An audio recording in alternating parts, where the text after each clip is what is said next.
Halo teman-teman semua, kembali lagi bersama saya Joseph dari server termurah.com.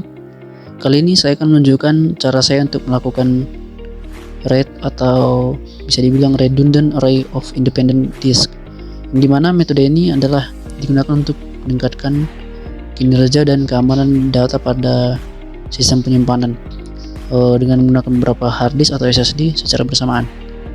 Biasanya ini digunakan untuk menghindari kegagalan data dari kegagalan disk tunggal. Selain itu juga RAID dapat meningkatkan kecepatan read and write data pada server. Pada RAID terdapat priority yang dimana setiap blok data akan disimpan di beberapa disk atau juga dihitung nilai prioritasnya atau priority-nya. Lalu apa itu priority? Priority itu adalah redundant data yang bisa dibilang nilai tambah yang dihasilkan dari data yang disimpan di beberapa disk dalam sebuah RAID. Nah, nilai dari prioritas inilah atau priority ini yang nantinya memperbaiki data yang hilang akibat gagal disk tunggal. Contohnya pada layar teman-teman.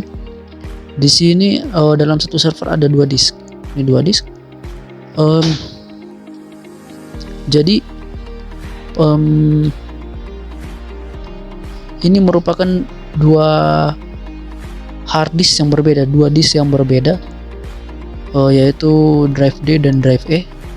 Di sini tidak terdapat redundant data atau priority di antara dua disk tersebut.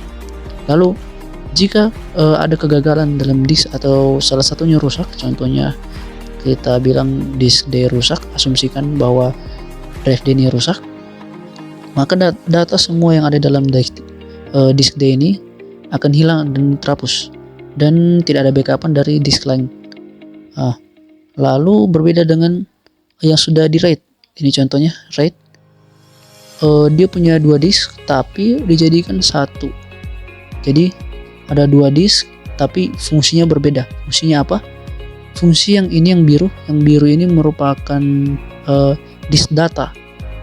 Dan yang kuning ini adalah merupakan disk redundant data atau priority.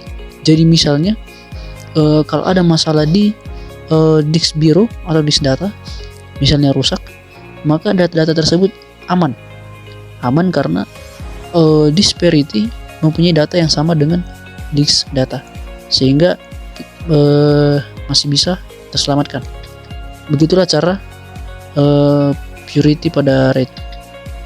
Selanjutnya saya akan jelasin ada beberapa tingkat metode RAID yang bisa digunakan dan memiliki manfaat yang berbeda-beda.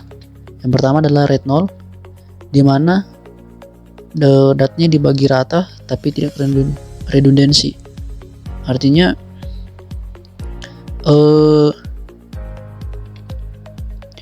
setiap data yang masuk akan diacak apakah masuk di drive 1 atau drive 2.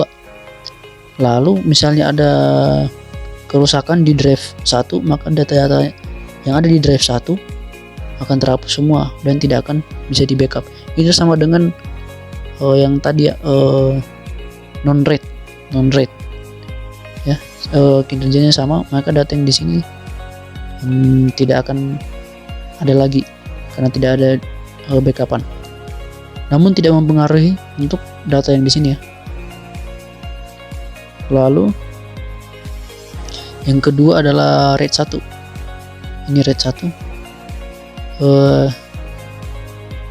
Cara kerja pada metode RAID ini, data pada disk yang satu akan sama dengan yang ada pada disk yang lain atau mirroring.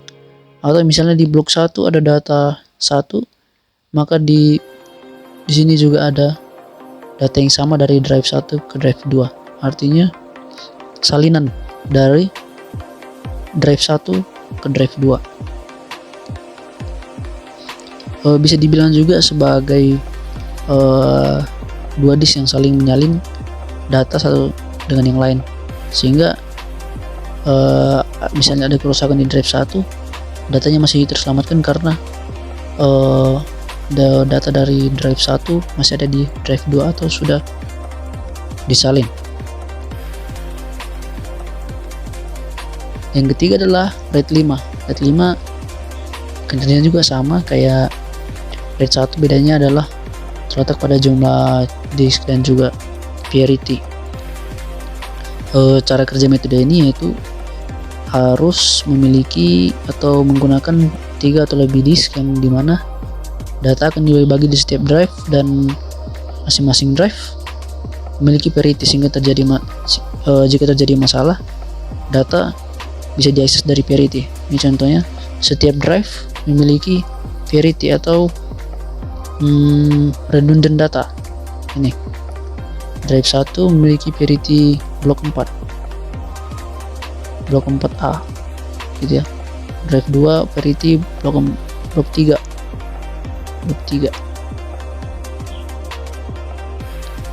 lalu drive 3 memiliki blok 3B, drive 4 memiliki blok 4C.